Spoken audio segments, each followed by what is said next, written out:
Hi hello friends, എല്ലാ കൂട്ടുകാർക്കും മൗനരാഗത്തിൻ്റെ പുതിയൊരു റിവ്യൂയിലേക്ക് സ്വാഗതം. പ്രകാശൻ ദീപയുമായിട്ട് സംസാരിക്കുകയാണ്. ദീപയ്ക്ക് ഒട്ടും തന്നെ പ്രകാശനെ ഉൾക്കൊള്ളാൻ കഴിയുന്നില്ല. അത് തുറന്ന് പറയുകയും ചെയ്യുന്നുണ്ട്. നിങ്ങളിപ്പോൾ മാറിയെന്ന് പലപ്പോഴും പലരുമായി പറയുന്നുണ്ട്. നിങ്ങളങ്ങനെ മാറിയെങ്കിൽ നിങ്ങൾക്ക് തന്നെ നല്ലത്. കാരണം മരണസമയത്ത് നിങ്ങൾക്ക് നല്ല രീതിയിൽ മരിക്കാം. അതുതന്നെയാണ് ഇതിൽ ഞാൻ കാണുന്നത്. അല്ലാതെ ആരൊക്കെ എന്തൊക്കെ പറഞ്ഞാലും നിങ്ങളെ ഞാൻ അംഗീകരിക്കില്ല. അത് അത്രേ തന്നെയുള്ളൂ. നിങ്ങളെ ഞാൻ ഒരിക്കലും വിശ്വസിക്കില്ല എന്നും പറഞ്ഞ് പ്രകാശനോട് ദേഷ്യപ്പെട്ടുകൊണ്ട് നമ്മുടെ ദീപ അവിടെ നിന്നും പോവുകയാണ്. അതേ സമയത്താണെങ്കിൽ പ്രകാശൻ വളരെ സങ്കടത്തോടു കൂടി അങ്ങനെ നിൽക്കുകയാണ്. എന്തായാലും കല്യാണിയോട് ചെയ്ത കാര്യങ്ങളെല്ലാം തന്നെ ആലോചിച്ച് അങ്ങനെ സങ്കടപ്പെട്ട് നിൽക്കുന്നുണ്ട്. അതേ സമയത്ത് പുറത്തേക്ക് ഇറങ്ങാൻ നിൽക്കുന്ന ആ ഒരു കാഴ്ച കാണുകയാണ്.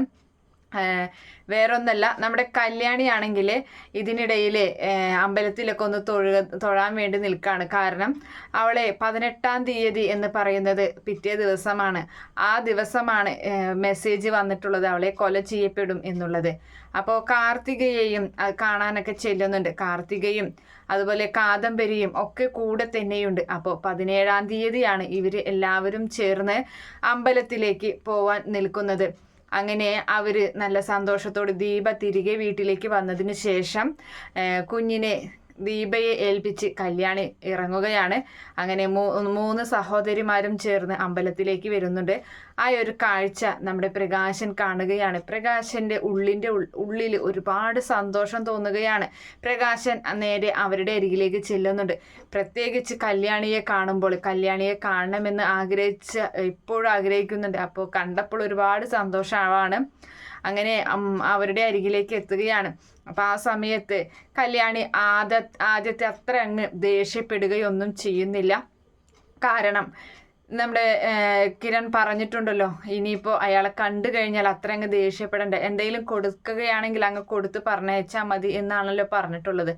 അതുകൊണ്ട് തന്നെ ആദ്യത്തെ ഒരു ദേഷ്യമൊന്നും കാണിക്കാതെ അയാളോട് ഇത്തിരിയെങ്കിലും ഒരു സ്നേഹം കാണിക്കുന്നില്ല. എങ്കിൽ പോലും നല്ലൊരു സൗമ്യമായ രീതിയിൽ തന്നെയാണ് 3 പേരും പ്രകാശനോട് പെരുമാറുന്നത്. പ്രകാശനും പറയുന്നുണ്ട്, എനിക്ക് തെറ്റുപറ്റി മക്കളെ, എൻ്റെ ഈ 3 പെൺമക്കളെ ഞാൻ വെറുത്തതിന് ഞാൻ അനുഭവിക്കുകയാണ്. നിങ്ങൾ നല്ല സന്തോഷമായി ജീവിക്കണം. അതിന് ഈ അച്ഛൻ എന്ത് വേണമെങ്കിലും ചെയ്യും. പിന്നെ കല്യാണി മോൾക്കൊരു മെസ്സേജ് വന്നിട്ടുണ്ടല്ലോ, അതാ രാഹുൽ തന്നെയാണ്. അതുകൊണ്ട് തന്നെ മോളൊന്ന് സൂക്ഷിക്കണം. നാളത്തെ ദിവസമല്ലേ പറഞ്ഞിട്ടുള്ളത്. മോൾ ഒരു കാരണവശാലും നാളെ പുറത്തിറങ്ങാനോ വേറുള്ളതിനൊന്നും ചെയ്യരുത്. അയാളുടെ കൂടെ തന്നെ ഞാനുണ്ട്. അയാളുടെ നീക്കം എന്താണെന്ന് വെച്ചാൽ ഞാനത് തടഞ്ഞിരിക്കും എന്നൊക്കെ പറഞ്ഞിട്ട് പ്രകാശൻ നല്ല സന്തോഷത്തോടു കൂടി അവിടെ നിന്നും പോവുകയാണ്. എന്നാൽ മറ്റൊരിടത്ത് സരയു മനോഹറിനെ വീണ്ടും സംശയിക്കുകയാണ്. തനിക്ക് നിന്നിൽ സംശയമുണ്ട് എന്ന് മനോഹറിനെ അറിയിച്ചിട്ടില്ല സരയു മനോഹറിനെ സന്തോഷപ്പെടുത്തിക്കൊണ്ട് തന്നെയാണ് നിൽക്കുന്നത്. എന്തായാലും മനോഹർ തൻ്റെ ഡ്രസ്സുകളും അതുപോലുള്ള സാധനങ്ങളൊക്കെ ആയിട്ട് മറിയത്തിൻ്റെ ഒപ്പം അമേരിക്കയിലേക്ക് പോകാനുള്ള സ്വപ്നവുമായിട്ട് ആ ബാഗും എടുത്തിട്ട് മറിയത്തിൻ്റെ റൂമിൽ കൊണ്ടുവയ്ക്കുകയാണ്. സരയുവിനോടും അടുത്തുള്ള റെയിൽവേ സ്റ്റേഷനിൽ അടുത്തുള്ള ഒരു ഹോട്ടലിലാണ് ഇതൊക്കെ കൊണ്ടുവയ്ക്കുന്നത് എന്ന് നുണ പറയുകയും ചെയ്യുന്നുണ്ട്. അതിനിടയിലാണെങ്കിൽ സരയുവിൻ്റെ ആ കുറേ അന്വേഷണത്തിൻ്റെ പുറകിലാണല്ലോ നമ്മുടെ സരയും. അപ്പോൾ ആ നിഷയുടെ കല്യാണ വീഡിയോ ആ ഹാളിൽ നിന്ന് കിട്ടുന്നുണ്ട്. അതുപോലെ തന്നെ ആ ഒരു ടെക്സ്റ്റൈൽസിലേക്ക് പല പെണ്ണുങ്ങളുമായിട്ട് മനോഹർ ചെല്ലുന്ന ആ ഒരു കാഴ്ചയും സരയു കാണുകയാണ്.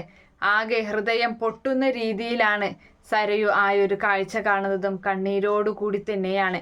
എന്തായാലും ഇയാളെ വെറുതെ വിട്ടാൽ ശരിയാവില്ല എന്ന് തന്നെ തീരുമാനിക്കുന്നുണ്ട്. അങ്ങനെയാണെങ്കിൽ എയർപോർട്ടിൽ വെച്ച് തന്നെയാണ് എയർപോർട്ടിലേക്ക് നല്ല സന്തോഷത്തോടു കൂടി സരയുവിനെ പറ്റിച്ച് സരയുവിൻ്റെ സ്വർണവും പണമൊക്കെ ഏകദേശം തൻ്റെ കൈക്കലാക്കി ഇനി ഇവളുടെയും മറിയത്തിനെയും പറ്റിക്കാം, എന്നിട്ട് ഒരു കൊല്ലത്തോളൊക്കെ പിടിച്ചു നിന്ന് അവളെയും പറ്റിച്ച് അവിടെ നിന്ന് രക്ഷപ്പെടാം എന്നൊക്കെയാണ് മനോഹറിൻ്റെ തീരുമാനം. എന്തായാലും മറിയത്തിന് ഇതുവരെയും മനോഹറിൽ യാതൊരു തരത്തിലുള്ള സംശയവും ഒന്നുമില്ല. എയർപോർട്ടിൽ എത്തുന്ന സരയും നേരെ മനോഹറിനെയും മറിയത്തിനെയും കൈയോടുകൂടി പിടിക്കുകയാണ്.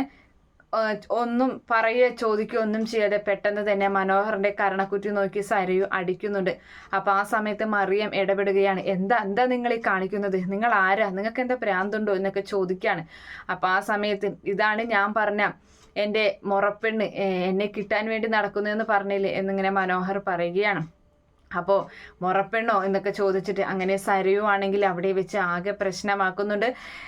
ഈ മറിയത്തിനോട് കാര്യങ്ങളെല്ലാം തന്നെ സരയു പറയുകയാണ്, ഇതെൻ്റെ ഭർത്താവാണ് എന്ന സത്യം, ഇയാളിൽ എനിക്കൊരു കുഞ്ഞുമുണ്ട് എന്നൊക്കെ ഇങ്ങനെ പറയുമ്പോൾ മറിയത്തിന് കാര്യങ്ങൾ മനസ്സിലാവുന്നുണ്ട്. എന്തായാലും മറിയം നമ്മുടെ മനോഹറിന്റെ കയ്യിൽ നിന്നും രക്ഷപ്പെടുകയും ചെയ്യുന്നുണ്ട്. അതിനൊരു ഭാഗ്യം ആ കുട്ടിക്ക് ഉണ്ടാകുന്നുണ്ട്.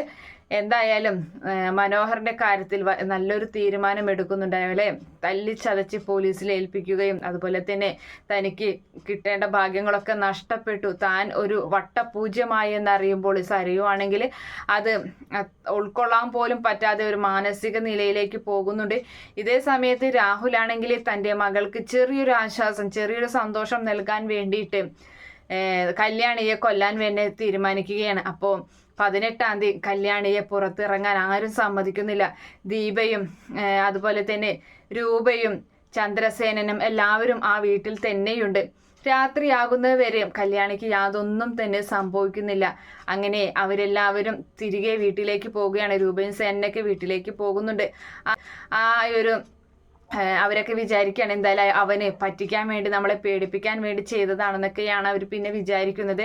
എന്തായാലും ആ ഒരു ശ്രദ്ധ അവരുടെ ഒരു ശ്രദ്ധ വിട്ടു എന്ന് കാണുന്ന രാഹുൽ അന്ന് രാത്രി 18-ാം തീയതി രാത്രി അവളുടെ വീട്ടിലേക്ക് കയറുകയും അതുപോലെ തന്നെ കയ്യിലൊരു തോക്കുമുണ്ട്, പുറകെയായിട്ട് നമ്മുടെ പ്രകാശനുമുണ്ട് കേട്ടോ.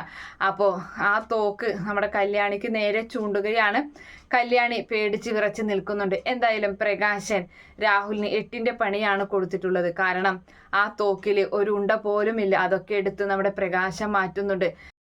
എന്തായാലും കല്യാണിയെ കൊല്ലാൻ ഉള്ള ആഗ്രഹവുമായി വന്ന രാഹുലിന് അതിന് സാധിക്കുന്നില്ല. പകരം അവരുടെ കയ്യിൽ നിന്നും, കിരണിന്റെ കയ്യിൽ നിന്നും അടി ഏറ്റുവാങ്ങി അവിടെ നിന്നും തിരിച്ചു പോവുകയാണ്. പ്രകാശനാണെങ്കിൽ കൂടെ തന്നെയുണ്ട്. പ്രകാശനാണ് തന്നെ ചതിച്ചതെന്ന് രാഹുലിന് മനസ്സിലാവുകയും ചെയ്യുന്നില്ല.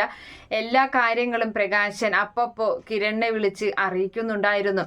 തന്നെയല്ല, ഇതിനിടയിലാണെങ്കിൽ നമ്മുടെ സരയുവിന്റെ അവസ്ഥ വളരെ മോശമായിക്കൊണ്ടിരിക്കുകയാണ്.